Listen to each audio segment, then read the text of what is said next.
మరొకసారి మీ అందరికీ కూడా ప్రభు అయిన యేసుక్రీస్తు వారి శ్రేష్టమైన నామమును బట్టి హృదయపూర్వక వందనాలమ్మా, వందనాలండి.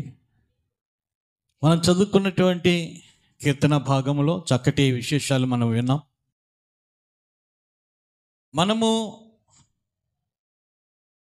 అసలు దేవుణ్ణి ఎందుకు నమ్ముకున్నాం? నమ్ముకోవలసినటువంటి పని ఎందుకు వచ్చింది? ఎందుకోసమని మనకి దేవుడు అవసరం అయ్యాడు చెప్పగలరా? అంటే మనం చేసినటువంటి భక్తికి కానీ, లోకంలో సేవిస్తూ ఉన్నటువంటి భక్తుల యొక్క నమ్మకం కానీ, అసలు ఎందుకు దేవుడు ఉండాలి, ఎందుకని దేవుడిని మనం నమ్ముకోవాలి, ఎందుకని దేవుని దగ్గరికి వెళ్ళాలి, ఎందుకని దేవునిని భక్తి శ్రద్ధలతో సేవించాలి, ఎందుకని? ఈ ప్రశ్నకు జవాబు చాలామంది చెప్తారు. ఏమండి, నాకు అసలు సంతానం అనేటువంటిది లేదండి. ఎవరో చెప్పారండి దేవుని దగ్గరికి వెళ్తే సంతానం దేవుడు ఇస్తాడని. అని చేత బాబాయ్ నేను దేవుడిని నమ్ముకున్నానండి. మరొక ఆయన చెప్తాడు, అసలు ఏమాత్రం కూడా నేను సంపద లేనటువంటి నిరుద్యోగినండి, కానీ ఎవరి ద్వారా నేను సువార్త విన్నాను, దేవుని దగ్గరికి వెళ్ళాను, నా పొజిషన్ మారింది, చాలా బాగుందండి. ఇవి భౌతిక సంబంధమైనటువంటివి. భౌతిక సంబంధమైనటువంటివి వాళ్ళు నడుస్తున్నటువంటి భక్తి మార్గాలలో ఎవరు విశ్వాసం ఉంచుకున్నా పొందుకుంటారు. అవే పొందాలని చెప్పి, అవే పొందుకోవాలని చెప్పి దేవుడు అవసరం ఉండడు. అది విశ్వాసాన్ని బట్టి, వాళ్ళ నమ్మకాన్ని బట్టి ఏమవుతుందంటే పొందుకుంటారు. ఇల్లు కట్టుకోవాలనుకోండి, డబ్బు ఉండాలి. దేవుడు అవసరం లేదు. ఇల్లు కట్టుకోవాలంటే డబ్బు ఉండాలి, ఇల్లు కట్టుకోవాలంటే స్థలం ఉండాలి.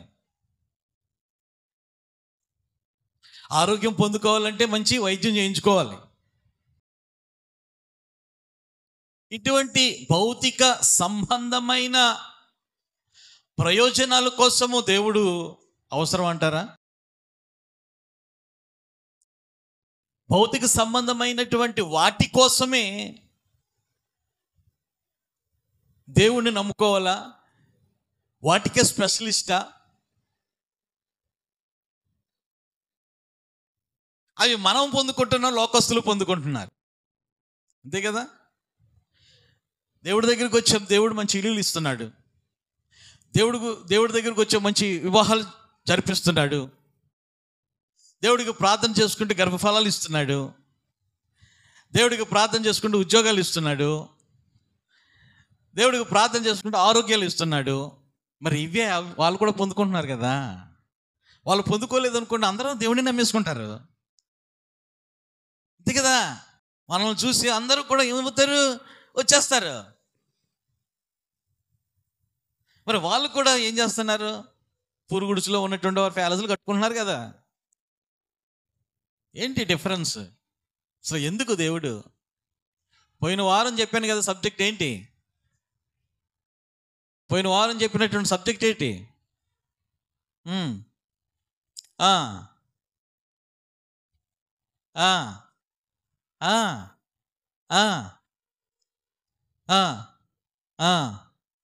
యెహోవా వాక్కు. ఎందుకు చచ్చిపోతారు మీరు? బుద్ధి లేకుండా, బుద్ధి తెచ్చుకోకుండా ఎందుకు చచ్చిపోతారు? బుద్ధి తెచ్చుకొని నిత్య జీవానికి రండి అంటున్నాడు దేవుడు. ఇప్పుడు దేనికోసం దేవుడు? నిత్య జీవం. దేనికోసం? నిత్య జీవం. చనిపోయిన తర్వాత నిత్యము కూడా దేవునితో ఉండడానికే దేవుడు అవసరం. అర్థమైందా? దానికోసమే ఈ కీర్తన రాయబడింది. అర్థమైందా? దానికోసమే దీని ముందు కీర్తన కూడా రాయబడింది. దీని ముందు కీర్తన 23 ఏమంటాడు? చిరకాలము యెహోవా మందిరములో నేను నివాసము అంటే ఎంత పరిశుద్ధత లేకపోతే ఆ మాట అంటాడు?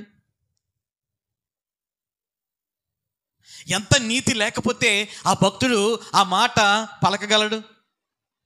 సామాన్యమైనటువంటి విషయమా? సాధారణమైనటువంటి ఒక మనిషి రూపంలో ఉన్నటువంటి మన రాష్ట్రాన్ని పాలన చేస్తూ ఉన్నటువంటి నారా చంద్రబాబు నాయుడు గారి యొక్క ఇంటికే మనము వెళ్ళడానికి అనేక రికమెండేషన్లు ఉండాలి, అనేక గుర్తింపు కార్డులు ఉండాలి, ఆయన అనుమతి ఇవ్వాలి. అర్థమైందా? ఇంకా ఎన్ని చెక్కింగ్లు ఉంటాయో కదా. ఏంటి, ముఖ్యమంత్రి గారి యొక్క ఇంటిని దర్శించుకోవాలన్నా లేక ఇంటిలోనికి వెళ్ళాలన్నా మాట్లాడాలన్నా ఎన్ని ఆంక్షలు. అటువంటిది లోకరక్షకుడిగా, సర్వలోకనాథుడిగా ఆయన పరిశుద్ధ స్థలములో నిలవదగిన వాడు ఎవడు అంటున్నాడు. అది మనం చదువుకునేటువంటి కీర్తన 3వ వాక్యములో, యెహోవా పర్వతమునకు ఎక్కదగినటువంటి వాడు ఎవడు? ఆ నిత్యత్వంలోనికి వెళ్ళగలిగేవాడు ఎవడు? బ్యాప్టిస్ట్ సంఘం వెళ్తుందా? పెంతెకోస్తు సంఘం వెళ్తుందా? లూథరన్ వెళ్తుందా? చర్చ్ ఆఫ్ క్రైస్ట్ వెళ్తుందా? ఏమెడుతుంది? ఎవరు ఎలా జీవించినప్పటికీ కూడా నిర్దోషత్వముతో కూడినటువంటి చేతులు ఉండాలట. వ్యర్థమైన దాని యందు మనసు పెట్టకూడదట.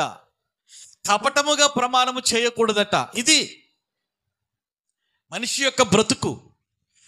దేవునిని సమీపించినప్పుడు, దేవుని నమ్ముకున్నప్పుడు, ఆయనతో నడుస్తూ ఉన్నప్పుడు మన విధి విధానాలను దేవుడు ఏం చేస్తున్నాడంటే సూక్ష్మంగా రాస్తూ ఉన్నాడు. ఇక్కడ సూక్ష్మంగా రాసి మనకు అందిస్తూ ఉన్నాడు. నువ్వు నాతో నడవాలని అనుకుంటున్నావా? నా దగ్గర ఉండాలని అనుకుంటున్నావా? నా ఇల్లు చూడాలని అనుకుంటున్నావా? నేను ఎంతకాలం అయితే ఉండాలని అనుకుంటున్నాను అంతకాలము కూడా నువ్వు ఉండాలని ఆశపడితే నీలో ఉన్నటువంటి కపటాన్ని తీసేసుకో. నువ్వు బ్రతుకుతూ ఉన్నటువంటి 60-70 సంవత్సరాల కాలంలో చాలా వ్యర్థమైనటువంటి మాటలు మాట్లాడుతున్నావు. వాళ్ళు అలాగా, వీళ్ళు ఇలాగా, ఏదో నీకు నీవుగా ఎక్స్పోజ్ చేసుకున్నావు. నేను చాలా గొప్పవాడిని, లేకపోతే నేను చాలా గొప్పదాన్ని అన్నట్లు, నేను చాలా భక్తిపరురాలిని, లేకపోతే నేను చాలా భక్తిపరుడిని అని చెప్పి, అవి వ్యర్థమైనటువంటి మాటలు. నీ భక్తి నాకు తెలాలి, నాకు నచ్చాలి. అలా నచ్చినటువంటి వాళ్ళు చాలామంది ఉన్నారు బైబిల్ గ్రంథంలో. వాళ్ళతో నేను నడిచాను, వాళ్ళు నాకు ఇష్టమయ్యారు. మీతో కూడా నేను నడవాలనుకుంటున్నాను, కానీ నీ మాటలు నాకు అడ్డొస్తున్నాయి. నీ హృదయపు తలంపులు అంత కపటంగా ఉన్నాయి. నీ ఇంట్లో నేను ఉండాలని అనుకుంటున్నప్పుడు నిజంగా నా దగ్గర ఉండటానికి నీకు ఇష్టమేనా? అయితే ఇలా జీవించు. వాక్యం ద్వారా దేవుడు ఏం చేస్తున్నాడు? మాట్లాడుతున్నాడు. దేవునికి స్తోత్రం, హల్లెలూయా. ఆదికాండం 5వ అధ్యాయం 22వ వచనం చూడండి.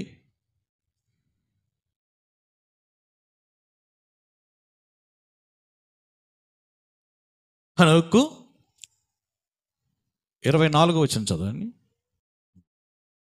హనోకు దేవునితో నడిచిన తరువాత దేవుడు అతనిని తీసుకొని పోయాను గనుక అతడు లేకపోయాను.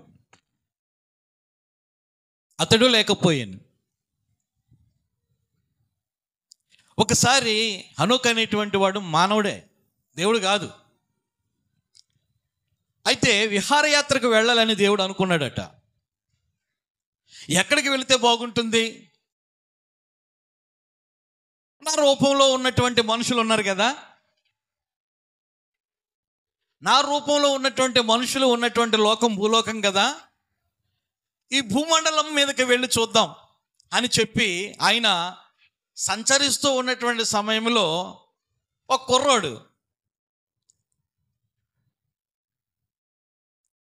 నడిచి వెళ్తున్నాడంట.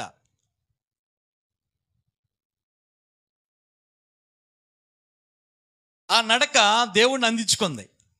ఈ అబ్బాయి నడుస్తున్నటువంటి నడక పక్కగా నడుస్తున్నటువంటి దేవుణ్ణి ఏం చేసింది? అందించుకుంది.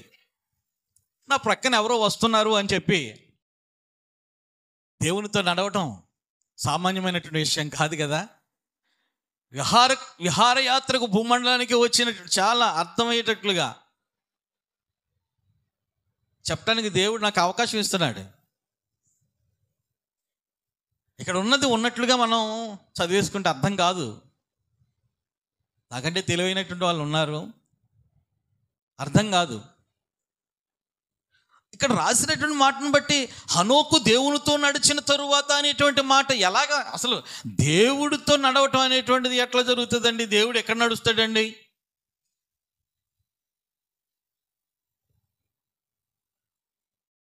దేవుడు నడవడు, కానీ ఆయన అనుకుంటే నడుస్తాడు. కొండంత దేవుడు అనుకున్నాడు, నేను సూక్ష్మ రూపంలో మానవునిగా రావాలని చెప్పి వచ్చాడు యేసయ్యగా. ఆయన అనుకున్నప్పుడు, ఎవరినైనా కలవాలనుకున్నప్పుడు, ఎవరితోనైనా మాట్లాడాలని అనుకున్నప్పుడు ఆయన ఏదో జంతువుల రూపంలో, ఇరే పక్షుల రూపంలో రాడు, మానవుల రూపంలోనే సూక్ష్మ రూపము ధరించి ఆయన ఏం చేస్తాడు? వస్తాడు. అనేక సందర్భాలు ఉన్నాయి బైబిల్ గ్రంథంలో. మొదటి రాకడలోనే యేసు ప్రభు వచ్చాడు అని చెప్పేసి అనుకుంటాం, కానీ అంతకుముందు ఎన్నిసార్లు ప్రత్యక్షమయ్యారో మనుషులకు దేవుడు. ఆయన ప్రేమ స్వరూపి. ఇప్పుడు దేవదూతలతో ఆయన సంచరిస్తూ ఉన్నాడు, తేజోవాసులు ఆయన దగ్గరే ఉన్నారు, ఆయన చక్కగా స్తుతిస్తున్నారు, పొగుడుతున్నారు. సరే, కానీ ఆయన చేసినటువంటి భూమండలం మీద ఉన్నటువంటి మనుషులతో కూడా మాట్లాడాలని అనిపిస్తుంది కదా. ఈ మనుషుడు వెళ్ళలేడు, కానీ ఆయన రాగలడు. అంచేత ఆయన వచ్చాడు. వచ్చి నడిచి వెళ్ళిపోతున్నటువంటి సమయంలో ప్రక్కగా హనోకు నడుస్తున్నాడట. బాబు నీది ఏం పేరు అన్నాడంట. చాలా అర్థం చేసుకోండి. బాబు నీది ఏం పేరు? హనోకు సార్ అన్నాడంట. ఇటు తెలివైనడే హనోకు. సార్ మీ పేరు ఏంటి అన్నాడంట. నేను దేవుడిలే అన్నాడంట. నేను దేవుణ్ణి, సమస్తాన్ని చేసినటువంటి వాడిని, దేవుణ్ణి. వాడు మళ్ళీ దేవుడు అడిగాడంట, నువ్వు ఇప్పుడు ఎక్కడికి వెళ్తున్నావు అనేసరికి నేను పొలం నుంచి ఇంటికి వెళ్ళిపోతాను సార్ అన్నాడట. అలాగా అని చెప్పి విన్న తర్వాత మళ్ళీ హనోకు అడిగాడట, సార్ మీ ఇల్లు ఎక్కడ ఉందని చెప్పేసి, మీ ఇల్లు ఎక్కడుంది అనేసరికి, అది పరలోకం, ఈ లోకం కాదు, పరలోకం, విహారయాత్రకు అని చెప్పి నేను వచ్చాను. నేను చాలామందిని చూశాను కానీ వాళ్ళతో మాట్లాడాలని అనిపించలేదు. వాళ్ళు నాకంటే ఏం చేస్తున్నారంటే స్లోగా నడుస్తున్నారు, కానీ నేను నడుస్తున్న సమయంలో నువ్వు ఎక్కడో బుడ్డాగాడిగా కనిపించావు నాకు, కానీ నువ్వు చాలా ఫాస్ట్గా నడుస్తున్నావు, నేను నడుస్తున్నట్టుగా నువ్వు నడుస్తున్నావు, అంచేత నీతో మాట్లాడాలని అనిపించింది, నేను మాట్లాడుతున్నాను.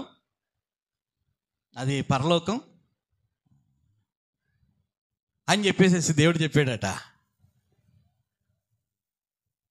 మరలా దేవుడు అడిగాడట, సరే మీ ఇంటి వాతావరణంలో మీ తాతయ్య ఎలాగున్నాడు, మీ డాడీ ఎలాగున్నాడు, మీ అమ్మ ఎలా ఉంది, మీకున్న కజిన్స్ ఎలాగున్నారు, మీ పక్క వాళ్ళు ఎలాగుంటారు మీతోటి అని చెప్పి ఇక్కడ సమాచారాన్ని లాగుతున్నాడు దేవుడు.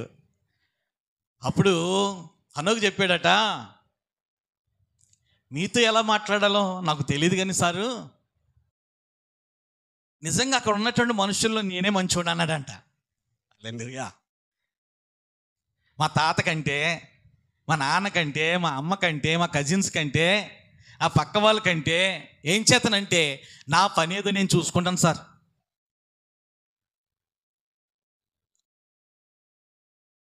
అర్థమైందా? నా భార్య ఏదో నాది, నా ఇల్లు ఏదో నాది. ఇంకా ఎవరు ఏ బాధపడినా, ఎవరు ఏది అఘోరించినా ఏం చేతనంటే ప్రొద్దుట లేచింది మొదలు తన్నుకోటాలు, తిట్టుకోటాలు, ఇదే సార్. అసలు ఏమాత్రం కూడా నాకు నచ్చడం లేదు. పోనీ ఇది వదిలేసేసి ఎక్కడికైనా వెళ్ళిపోవాలంటే నాకేం తెలియదు. అప్పుడు అన్నాడంటే దేవుడు, నాతో వచ్చేస్తావేటి? హల్లెలూయా. నాతో వచ్చేస్తావేటి? ఏం చేతనంటే నీలాంటి వాళ్ళే నాకు కావాలి. నీ మనసు ఉన్నటువంటి మనుషులే నేనేం చేస్తాను, నా దగ్గర ఉంచుకుంటాను. నిజాయితీ పరులే నాకు కావాలి. కపటంగా మాట్లాడే వాళ్ళు వద్దు నాకు. వ్యర్థమైనటువంటి మాటలతో జీవితాన్ని కాలయాపన చేస్తూ బ్రతుకుతున్నటువంటి వాళ్ళు నాకు అవసరం లేదయ్యా. మనుషుడు ఒంటరిగా ఉండటం మంచిది కాదని చెప్పి నేను ఏం చేశాను, ఇంకొక అమ్మాయిని చేసి పెళ్లి చేశాను, వాళ్ళని దీవించాను, ఏదో పిల్లలకి కన్నారు, బాగానే ఉన్నారు. కానీ నేను వచ్చి చూస్తున్నప్పుడు నాకు కూడా అలాగే అనిపిస్తుంది. ఎక్కడ చూసినా గోలే. ఈ విహారయాత్రకు వచ్చాను కదా భూమండలానికి, నాకు ఏమాత్రం కూడా ఏ ప్లేస్ నచ్చలేదు. నాకు, నేను పరిశుద్ధుణ్ణి, నేను నీతిమంతుణ్ణి, ప్రతి ఒక్కరిని నేనే జీవింపచేస్తాను, వర్షం కురాలంటే నేనే కురిపిస్తాను, పంటలు పండించాలంటే నేనే పండిస్తాను, నా ద్వారానే బ్రతుకుతున్నారు. కానీ నన్ను మర్చిపోయారు. నేనే దేవుణ్ణి, కానీ నీతో ఫ్రెండ్లీగా మాట్లాడుతున్నాను. ఇంకా చాలా రోజులు ఉంటానులే ఇక్కడ, నేను చాలా రోజులు ఉంటాను కాబట్టి నువ్వు నడుస్తున్న సమయంలో నీ దగ్గరికే నేను వస్తానులే, ఈ పూటకి ఇంటికి వెళ్ళిపో అన్నాడంట. హానోకు ఇంటికి వెళ్ళిపోయాడు. ఆలోచన చేశాడు, ఆహా, ఆ గొప్ప వ్యక్తితో నేను మాట్లాడాను. అప్పటి నుంచి ఆ ఫీలింగ్ ఏమైపోయిందో తెలుసా, నా పరిశుద్ధతను నేను కాపాడుకోవాలి, ఆయన యొక్క నీతి నాలోనికి రావాలి. ఆయన మనుషుడు పిచ్చోళ్ళగా మాట్లాడాడు, అదైందా, పిచ్చోళ్ళగా మాట్లాడాడు. ఆయన నా అలాగే ఉన్నాడు కదా, ఆయన ఏదో పరలోకం అంట అంతా చేసాడంట, ఆయనే వర్షాన్ని పంపిస్తాను. నిజం ఇలాగే ఉంటుంది. కారణం ఏంటంటే యేసయ్యను కూడా అలాగే అనుకున్నారు జనాలు. అలా అనుకున్నారు కాబట్టి ఆయన్ని సిలువేశారు. నేనే దేవుడిని, నేనే దేవుడిని, నేనే దేవుడిని అని చెప్పేది కాగితానికి 4-5 సార్లు రాసాడు అనుకో, ఆయనకి మరణం ఉండేది కాదు కదా. ఒక్కొక్క పేజీకి 5-6 సార్లు నేనే దేవుడిని, నేనే దేవుడిని అని చెప్పేసి అనుకుంటే ఆయనకి మరణం వచ్చి ఉండేది కాదు, మనకి పాపక్షమాపణ కలిగి ఉండేది కాదు. అది రహస్యం అన్నమాట. అలాగనే ఒక సామాన్య మానవుడిగా ఒకవేళ సూక్ష్మ రూపము ధరించి హనోకుతో మాట్లాడి తనతో నడిపించుకున్నాడేమో అని చెప్పి నా ఊహాగానం అండి ఇది. అర్థమైందా? నా ఊహాగానం, నా ఆలోచన. అలాగా ఎన్ని సంవత్సరాలు నడిపించాడు దేవుడు. చూడండి 22వ వచనం. హనోకు మెతూషెలను కనిన తరువాత 300 ఏండ్ల దేవునితో నడుచుచు కుమారులను కుమార్తెలను కనెను. హనోకు దినములన్నీ 365 ఏండ్లు. హనోకు దేవునితో నడిచిన తరువాత దేవుడు అతన్ని తీసుకుని పోయేను గనుక అతడు లేకపోయేను. ఆమేన్, హల్లెలూయా. అంటే హనోకుతో ఎప్పుడైతే భూమండలం మీద దేవాది దేవుడు ఒక స్నేహితుడై లేకపోతే ఒక గురువుగా నడిపించినటువంటి దినాలలో దేవునితోనూ నడుస్తున్నాడు, తన కుటుంబాన్ని చక్క చేసుకుంటున్నాడు. హనోకు చరిత్ర చదువుతూ ఉన్నప్పుడు ఇక్కడ రాయబడింది, హెబ్రీ పత్రికలో రాయబడింది, యోధా పత్రికలో రాయబడింది హనోకు గురించి. అంటే ఎంత పరిశుద్ధత లేకపోతే, ఎంత నీతి లేకపోతే పరిశుద్ధాత్మ దేవుడు బైబిల్ గ్రంథంలో హనోకును నడిపిస్తాడండి, హనోకు పేరు లిఖిస్తాడండి. దేవునికి స్తోత్రం, హల్లెలూయా. ఈ లోకంలో అవి కావాలి ఇవి కావాలని చెప్పి ప్రభువును నమ్ముకున్నప్పటికీ కూడా అది కాదు. శాశ్వతమైనటువంటి ప్రణాళిక ఏమిటంటే నిత్యత్వములో మనం ఉండడానికని చెప్పి దేవుడు మనల్ని ఏర్పాటు చేసుకుని, అంచేతే మొదట నా నీతిని, నా రాజ్యాన్ని వెతకండి రా బాబు. లోకస్తులు కూడా పొందుకున్నారు కదా, దానికంటే గొప్ప మీరు పొందుకుంటారు, నేను ఇస్తాను కదా అన్నాడు. అది కానీ మనం ఏం చేస్తామంటే మన జీవితాలను మార్పులోనికి తెచ్చుకోం. నూతనమైనటువంటి బుద్ధి, నూతనమైనటువంటి క్రియలు చేయటానికి మనం ఏమాత్రము కూడా సమ్మతించము. అందరిలాగే మనం జీవించేస్తూ ఉంటాము. పైగా నిత్యత్వము కావాలని కూడా మనము వేడుకుంటూ ఉంటాము. అబ్బే కాదు, కీర్తనకారుడు అంటున్నాడు కదా, ఆ పరిశుద్ధమైనటువంటి దేవుని యొక్క పర్వతానికి ఎక్కదగాలి అంటే హనోకులాగా మనం ఉండాలి. ఆమేన్, హల్లెలూయా. సామాన్య మానవునిగా ఉన్నటువంటి హనోకును తీసుకుని వెళ్ళిపోయాడు అంటే ఎంత నచ్చాడో కదా పిల్లడు. అతని యొక్క మాటలు ఎంత మాధుర్యంగా ఉన్నాయో దేవునికి. ఆమేన్. ఆయన వేస్తూ ఉన్నటువంటి నడక ఎంత మాధుర్యంగా ఉందో దేవునికి. అది సంఘంలో మనం ఉన్నాము అంటే సంఘంలో దేవుడు ఉన్నాడు అని చెప్పి నమ్మాలి. ఆమేన్. హల్లెలూయా.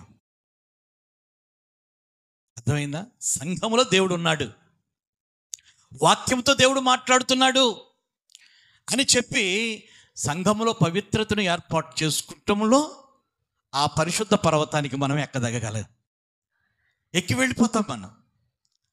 అంత కృపనిస్తాడు దేవుడు. ఇంటి దగ్గర సరి చేసుకుంటే రాదు. ఆత్మశుద్ధి అనేటువంటిది వాక్యం ద్వారానే అవుతుంది. దేవునికి స్తోత్రం. హల్లెలూయా. వాక్యం మన మనసులో పెట్టుకొని, ప్రభువా నీ వాక్యము ద్వారా నాతో మాట్లాడావయ్యా.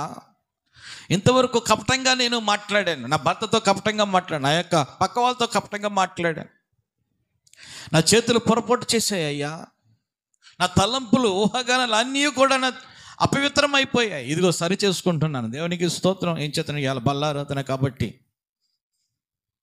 బల్లారాధన దినముననే మనం పరిశుద్ధం అవ్వాలని కాదు సోమ. మరలా నన్ను తప్పుడుగా అంచనా వేస్తారు. మా పాస్టర్ గారు బల్లారాధన రోజునే చాలా పవిత్రతగా ఉండాలని చెప్తారని చెప్పేసి ఎక్కడ చెప్పకండి దయించేయి. ఏం చేతనంటే వెళ్ళిపోయింది ఇది మెసేజ్. ప్రతి క్షణము కూడా హల్లెలూయా. అర్థమైంది కదా? 24/7 ఆయన మన కొరకు మేలు చేయటానికి రెడీగానే ఉన్నాడు కూర్చుని దేవుడు. కానీ అలాగ 24/7 మనం చేసేది ఏమిటి? దేవుడు పరిశుద్ధుడు కాబట్టి మనం కూడా పరిశుద్ధంగా ఉండటానికి, జీవించటానికి, ఆ బ్రతుకుని ఇతరులకు చూపించడానికి. ఏమిటి లోకస్తులకి మనకి తేడా? సమరయ స్త్రీతో దేవుడు యేసే మాట్లాడిన తరువాత ఆమెలో వచ్చినటువంటి మార్పు ప్రజలు గమనించారే. కానీ ఈరోజు మనలో వచ్చినటువంటి మార్పు పక్క వాళ్ళు గమనిస్తున్నారా? ఇంట్లో ఉన్నటువంటి వాళ్ళు గమనిస్తూ ఉన్నారా?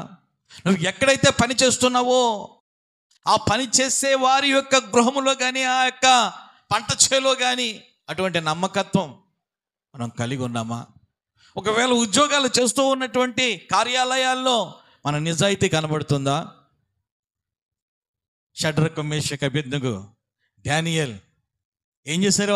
వాళ్ళ నిజాయితీని చూపించారు. ఆమేన్. హల్లెలూయా. నిజాయితీ ద్వారా దేవుని దగ్గరికి వాళ్ళని చేర్చారు. దేవునికి స్తోత్రం. హల్లెలూయా. ప్రభునందు ప్రియమైనటువంటి వారలారా, ఇక్కడ మనం చూస్తూ ఉన్నటువంటి సమయంలో దేవునితో నడిచే వాళ్ళం మనము దేవునితో నడుస్తున్నటువంటి వాళ్ళం. దేవుడు ప్రక్కగా నడుస్తున్నాడు, ఆ ప్రక్కనే మనం నడుస్తున్నాం. హనోకు వలె. హనోకు పొందుకున్నటువంటి అనుభవం రేపు దేవుడు ఆయన వచ్చే రాకడి కంటే ముందుగా మనం చనిపోయాం అనుకో, ధన్యులమే.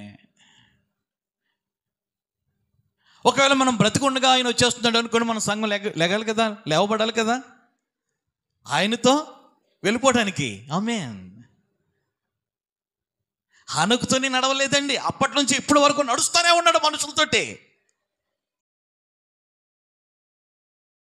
అర్థమైందా? మనుష్యులను తీసుకుని పోవాలని హనోకునే కాదండి, హనోకుల జీవిస్తూ ఉన్నటువంటి సంఘాలలో ఉన్నటువంటి ప్రతి ఒక్కరిని కూడా ఏం చేస్తున్నాడు? ఆయన తీసుకుని పోవటానికి ఆరాటపడుతున్నాడు. ఏదో చిన్న పని ఉన్నదని మరి వెళ్ళిపోయాడు ఆయన. అర్థమైందా? చిన్న పని ఉన్నదని చెప్పేసి ఆయన వెళ్ళిపోయి తండ్రి కుడి పార్శ్వంలో కూర్చుని ఏం చేస్తున్నాడంట? విజ్ఞాపన చేస్తున్నాడట. విజ్ఞాపన. ఆయన వచ్చేస్తాడు, మరలా టైం అవుతుంది, వచ్చేస్తాడు కదా. మేఘారూరుడే వస్తాడు. కడబోర మ్రోగుతుంది. ఆ బోర మ్రోగగానే సంఘం ఎత్తబడుతుంది. దేవునితో నడిచే సంఘముగా ఉండాలి. దేవుని వాక్యముతో నడిచే సంఘముగా ఉండాలి. దేవునికి స్తోత్రం. హల్లెలూయా. ఆదామా నువ్వు ఎక్కడా అని చెప్పేసి దేవుడు అడిగాడు. దేవుడికి తెలీదా? ఏమండి, దేవుడికి తెలీదా? ఎక్కడా అంటే దేవుడు అమాయకుడా? వెతుక్కోలేడా? ఏమండి, వెతుక్కోలేడా? ఏం చేతనంటే ఆదామును మనుషుడిగా చేసినప్పుడు నేను అనుకోవటం మనుషుడిగానే ఆదాము దగ్గరికి వచ్చి ఉండాలి. అంచేత మనుషుడిగా వచ్చినటువంటి సమయంలో ఆదాము కనబడలేదేమో, కానీ దేవుడు ఆత్మస్వరూపి. 139వ కీర్తన 7వ వచనం చదవండి.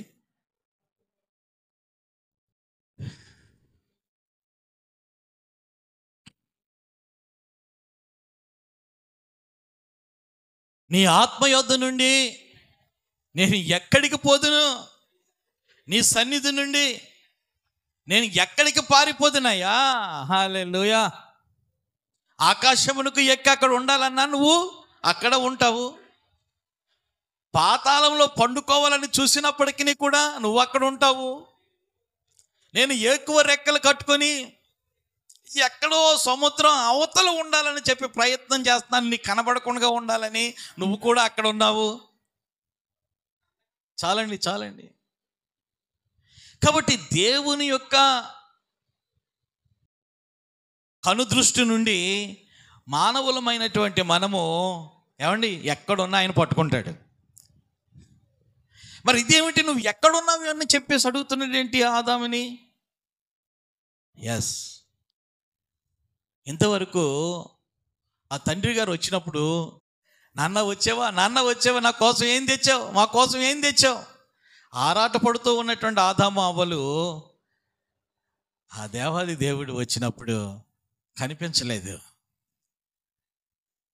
కనిపించకపోవడంతో కలత చెందాడు నా యేసయ్య. నా దేవుడు కలత చెందాడు. ఏం చేతనంటే నేను చెప్పినటువంటి ఆజ్ఞ వీళ్ళ మీరారు, వీళ్ళ దిగంబరులుగా ఉన్నారు, వీళ్ళు ఎక్కడ దాక్కున్నారు. చెట్టు చాటున ఉన్న ఆయన మనల్ని చూస్తాడు.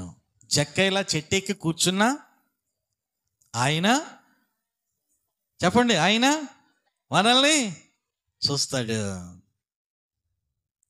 చెట్టు వెనకాలన్నా చూస్తాడు, చెట్టెక్కి కూర్చున్నా చూస్తాడు, చెట్టు క్రింద ఉండి ఆలోచన చేస్తూ ఉన్నటువంటి స్థితిలో నతనయేలు ఉన్నాడు కదా. ఆ నతనయేలు యేసయ్యను కనుగొన్నప్పుడు నతనయేలుతో ఆ చెట్టు క్రింద ఉన్నప్పుడు కూడా నేను చూసాను రా అన్నాడంట యేసయ్య. హల్లెలూయా. మంచి తలంపులతో మనం ఎక్కడ ఉన్నప్పటికీ కూడా దేవుడు ఏం చేస్తాడు, చూస్తాడు. చెట్టు క్రింద విశ్రాంతి తీసుకుంటున్నటువంటి సమయంలో చెట్టు దగ్గర అబ్రహామును కూడా చూడటానికి దేవుడు వచ్చాడు. మనం ఎక్కడ ఉన్నప్పటికీ కూడా ఆయన యొక్క దృష్టిలో మనం పడిపోతాం.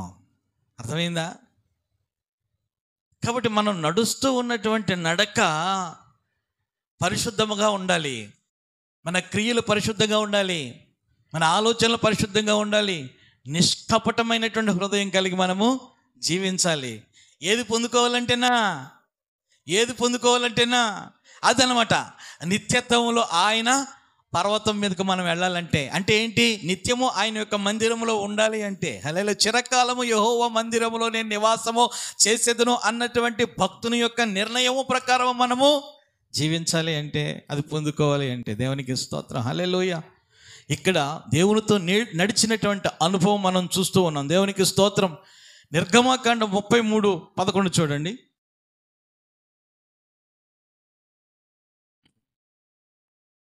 నిర్గమకాండము 33. మనుష్యుడు తన స్నేహితునితో మాట్లాడినట్లు యెహోవా మోషేతో ముఖాముఖిగా మాట్లాడుచూ ఉండెను. ఒకటి. రెండోది ఏంటంటే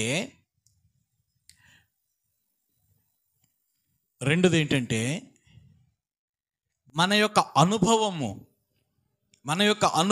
మన యొక్క ప్రార్థన కానీ, మన యొక్క స్థితి కానీ, చాలామంది మనుషులు ఉన్నారు, చాలామంది సంఘ బిడ్డలు ఉన్నారు, వాళ్ళందరినీ కూడా వదిలేసేసి ఒకే వ్యక్తితో ముఖాముఖిగా మాట్లాడటం ఏంటి దేవుడు? ఇది ప్రత్యక్ష గుడారం యొక్క అనుభవం. అంటే సంఘములో దేవునికి మనకు ఉన్నటువంటి అనుభవం చెప్తుంది. ఇందాక దేవునితో నడిచినటువంటి స్థితి. దేవునితో నడవటం అంటే దేవుని మందిరంలో ఉండటమే. దేవుని యొక్క మందిరంలో ఉన్నటువంటి సెకండ్ పార్ట్ ఏంటంటే ఆరాధన. ప్రత్యక్ష గుడారంలో జరుగుతున్నటువంటి ఆరాధన ఇది. ఆరాధనలో దేవుడు మాట్లాడతాడు ఖచ్చితంగా అని చెప్పి ఏం చేస్తున్నాడు? దేవుని వాక్యం ద్వారా దేవుడు మాట్లాడుతూ ఉన్నాడు. నేను ఆరాధనలో ఏం చేస్తాను? మాట్లాడతాను. ఇది మీరు ఎక్కడ 7వ వచనం దగ్గర నుంచి చదువుకుంటే ప్రత్యక్ష గుడారం యొక్క తత్వం కనబడుతుంది. అంటే దేవుని యొక్క మందిరంలో ఆరాధన స్థితే అది. అర్థమైందా? మన యొక్క దేవుని యొక్క మందిరం పాకైనా కావచ్చు, ప్యాలెస్ అయినా కావచ్చు. అటువంటి సమయంలో మన యొక్క ఆరాధన క్రమము అనేటువంటిది, ఆ నిశ్శబ్ద వాతావరణము, అందరూ మమేకమై కండ్లు మూసుకొని ఆ యొక్క ధ్యానములో మనం ఉంటూ ఉన్నటువంటి సమయములో దేవుని యొక్క ముఖ వర్చస్సు మనకు కనబడాలట. అంత ఏకాగ్రత, అంత ఉన్నతమైనటువంటి స్థితి ఎవరికి ఉంది? మోషే గారికి ఉంది. ఆ మోషే గారు ఆరాధన చేస్తూ ఉన్నటువంటి సమయంలో తన్మయమైపోయినటువంటి దేవుడు ముఖాముఖిగా మాట్లాడుతున్నాడంట. ఎవరితోటి? నేను మనుష్యుడు తన స్నేహితునితో మాట్లాడినట్లు యెహోవా మోషేతో ముఖాముఖిగా మాట్లాడుచూ ఉండెను. దేవునికి స్తోత్రం. తరువాత అతడు పాలెంలోనికి తిరిగి వచ్చుచూ ఉండెను. అతని పరిచారకుడు నూను కుమారుడిని యెహోషువ అను యవ్వనస్తుడు గుడారములో నుండి వెలుపలికి రాలేదు. హల్లెలూయా. అది ఏంటంటే మోషే గారితో పరిచయం ఏర్పాటు చేసుకున్నటువంటి యెహోషువ దేవుడు ముఖాముఖిగా మోషే గారితో మాట్లాడుతున్నటువంటి సమయంలో ఆ యొక్క కార్యం అయిపోయిన తర్వాత, ఆరాధన అయిపోయిన తర్వాత బయటికి రావడానికి ఇష్టపడలేదంట. ఎవరు? యెహోషువ. నా స్థితి కూడా అలాగుంటే ఎంత బాగుండు. నేను కూడా దేవుడితో మాట్లాడితే ఎంత బాగుండు. దేవుడు నాతో కూడా మాట్లాడితే ఎంత బాగుండును. మోషే గారిలాగే నేను కూడా ఉన్నాను కదా, మోషే గారిలాగే నేను కూడా నడుచుకుంటున్నాను కదా. దేవునికి స్తోత్రం. హల్లెలూయా. అనుకుంటే వచ్చేదండి ఏదైనా సరే. దేవుని యొక్క కృపావరం అనుకుంటే వచ్చేదో, మనం చేస్తూ ఉన్నటువంటి క్రియలను బట్టి మనం పొందుకోగలం. ఆమేన్. మనం చేస్తున్నటువంటి క్రియలను బట్టే మనం పొందుకోగలం. కాబట్టి అటువంటి పరిశుద్ధుడై ఉన్నటువంటి దేవుడు దేవుని యొక్క మందిరములోనికి, ఆ ప్రత్యక్ష గుడారములోనికి దిగి వచ్చాడట. దిగి వచ్చి అక్కడ సాక్ష్యం ఏంటంటే మనం చూస్తున్నప్పుడు ఆరాధన అనుభవము. దేవునికి స్తోత్రం. అర్థమైందా? ఆరాధన అనుభవం. చాలామంది ఆరాధన అయిపోయిన తర్వాత చక్కగా పనులన్నీ కూడా చూసుకుని వస్తూ ఉంటారు.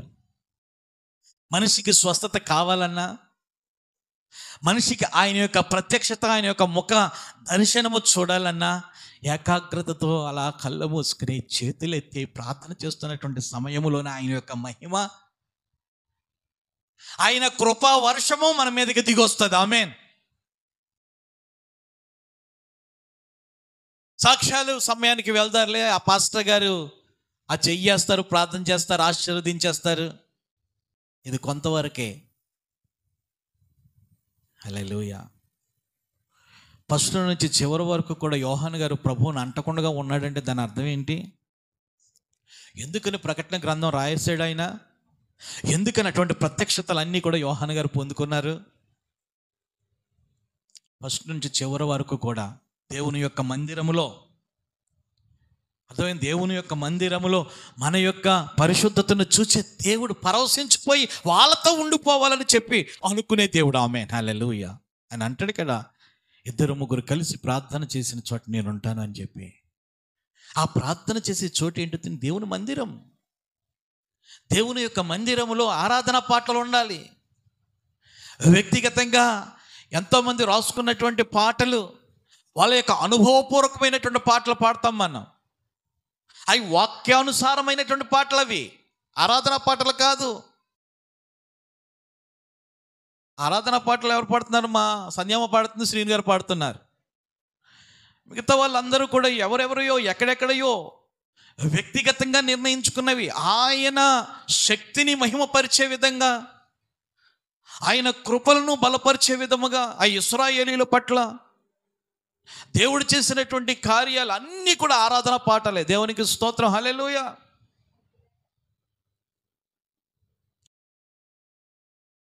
తన్మయం అయిపోతాడు ఆయన ఆరాధన పాటలకి. ఆరాధన అంటే బలి. ఆయన నీ కోసం బలి అయ్యాడే, నువ్వేమిస్తున్నావు ఆయనకి?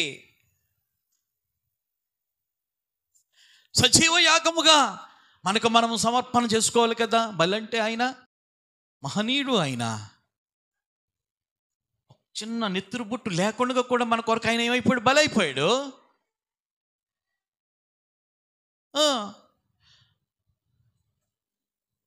అంచేత ఆరాధన సమయం అనేటువంటిది ఉండదు ఎక్కడ? మందిరములో. ఈ యొక్క రోజునే వర్షిప్ డే అంటారు, ఆరాధన దినము. ఆరాధన దినములోనే దేవుడు ఈ వాక్య ప్రసంగం అనేటువంటిది ఉంటుంది, ఇస్తాడు దేవుడు. ఈ వాక్య ప్రసంగం ఏంటంటే, మనం ఆరాధన చేసుకుని దేవునికి నివేదికను ఇచ్చాం కదా, దానికి ముక్కుసూటిగా దేవుడు మాట్లాడుతున్నాడు. ఈ వారం నీ బతుకు ఇలా ఉంటుంది, నువ్వు ఇలా సరి చేసుకో అని చెప్పి దేవుడు మాట్లాడుతున్నాడు. ఆరాధన అంటే బలి. నువ్వు బలియాగము చేసావు కదా దేవా, మేము కూడా ఈ యొక్క ఆరాధనలతో నేనేం చేస్తున్నాను, నేను ఈ వారం అంతా గడుపుతాను, ఇగో నేను ముందుగా వస్తున్నాను. దేవునికి స్తోత్రం, హల్లెలూయా. ప్రభునందు ప్రియమైనటువంటి వారులారా, స్వాతంతో చెప్పట్లేదమ్మా, నేను నాకేదో అవసరమై చెప్పటం లేదు. దేవుడు చెప్పమన్నాడు అంతే.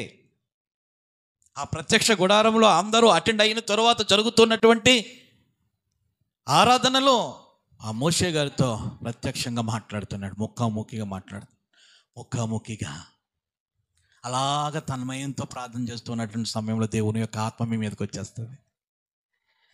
దేవుని యొక్క ఆత్మ మీ మీదకి వచ్చేస్తున్న సమయంలో దేవుడే మాట్లాడతాడు. సంఘం కొరకు మాట్లాడతాడు, కుటుంబం కొరకు మాట్లాడతాడు, దేశం కొరకు మాట్లాడతాడు, గ్రామం కొరకు మాట్లాడతాడు.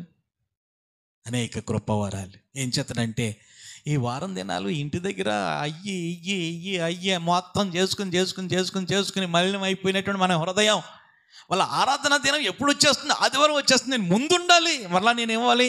శుద్ధ అవ్వాలి, దేవుడు నన్ను ఆరాధించాలి అన్నటువంటి ఆలోచనతో మనం వస్తున్న సమయంలో దేవుడు ఏం చేస్తాడండి? ఆయన కనికరం చెబుతాడు. రాణికి చెప్పాను మొన్న ప్రార్థన పెట్టినప్పుడు, అమ్మ దేవుడు నీకు తలాంత్ ఇచ్చాడు రా, పాటలు పాడే తలాంత్. ఎందుకు పాడు చేసుకున్నావు నువ్వు లేటుగా వచ్చి? ఈరోజు ముందు వచ్చి పాట పాడింది. ఆమేన్, హల్లెలూయా. పరవశించిపోయాను. ఎంత చక్కటి ఆ బీట్ అండి, ఎంత చక్కటి ఆ వర్ణనతో పాట పాడింది. ఎస్, దేవుడు ఇచ్చినటువంటి తలాంతులను వాడుకోకపోతే నిత్యత్వంలో ఎలా ఉండగలం మనం? పరిశుద్ధమైనటువంటి స్థలంలోకి ఎలాగ వెళ్ళిపోగలం మనం? ఎక్కడ మూలను కూర్చోబెడితే సరిపోతుంది అక్కడ? దేవాది దేవుడు సమస్తాన్ని వదులుకొని వచ్చాడే. హనోకు గారి యొక్క హృదయం నచ్చింది, ఆయన నడత నచ్చింది, ఆయన నడక నచ్చింది, తీసుకుని వెళ్ళిపోయాడు. మోషే గారిని ఏం చేశాడు? తీసుకుని వెళ్ళిపోయాడు. దేవునికి స్తోత్రం. ఇలా చెప్పుకుంటూ పోతే చాలా ఉంటాయి. హల్లెలూయా. నెహెమ్యా గ్రంథం చూడండి, 6వ అధ్యాయం 3వ వచనం. 6:3 12 అయిపోయింది. నెహెమ్యా గ్రంథం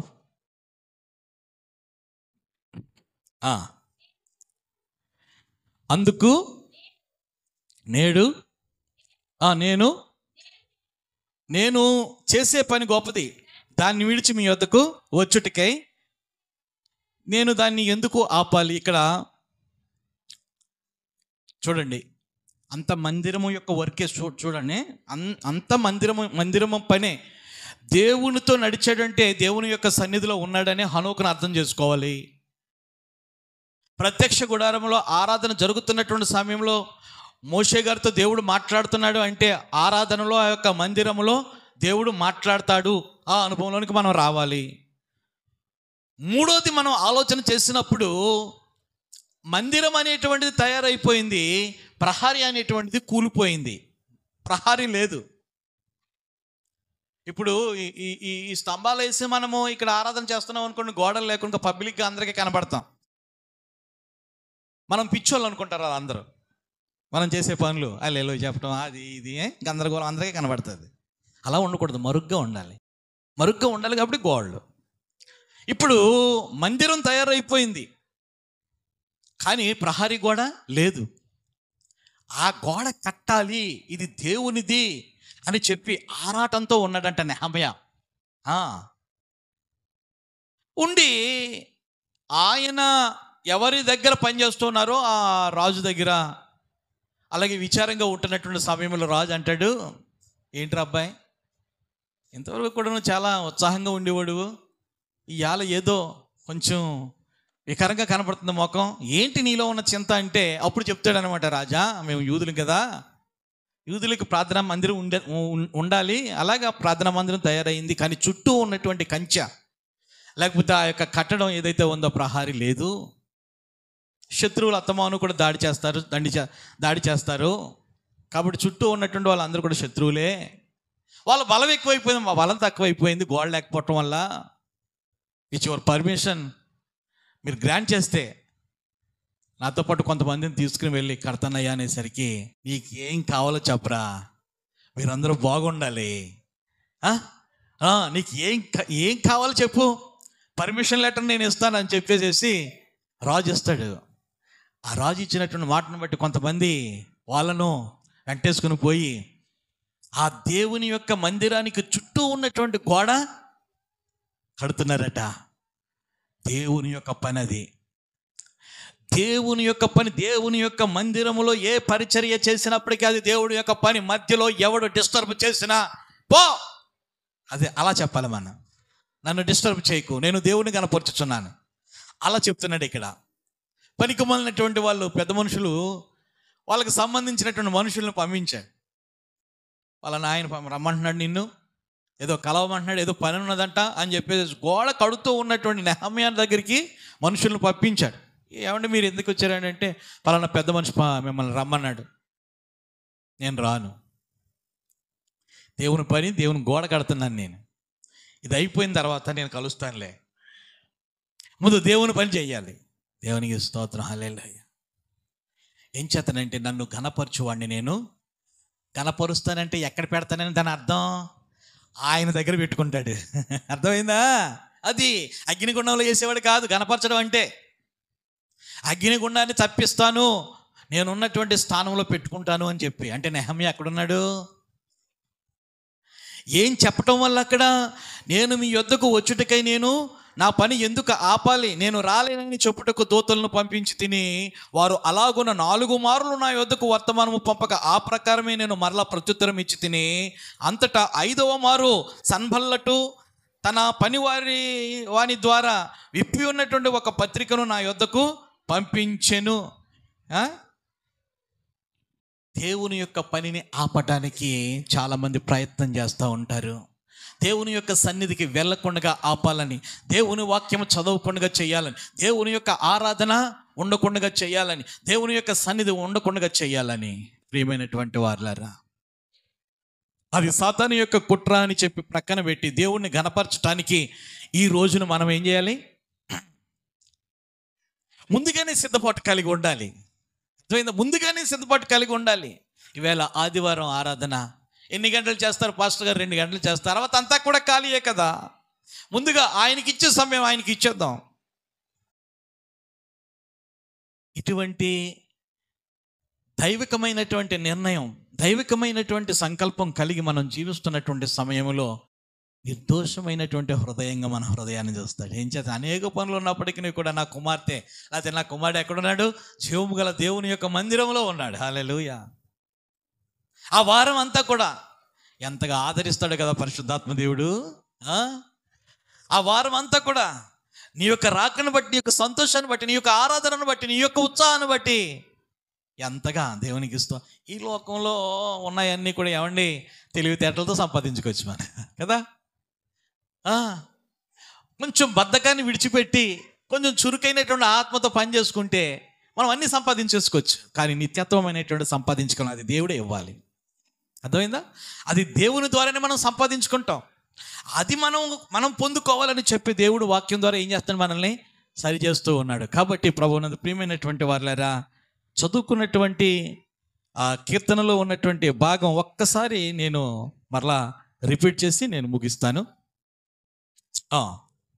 24. యెహోవా పర్వతమునకు ఎక్కదగిన వాడెవడు? ఆయన పరిశుద్ధ స్థలములో నిలవదగిన వాడెవడు?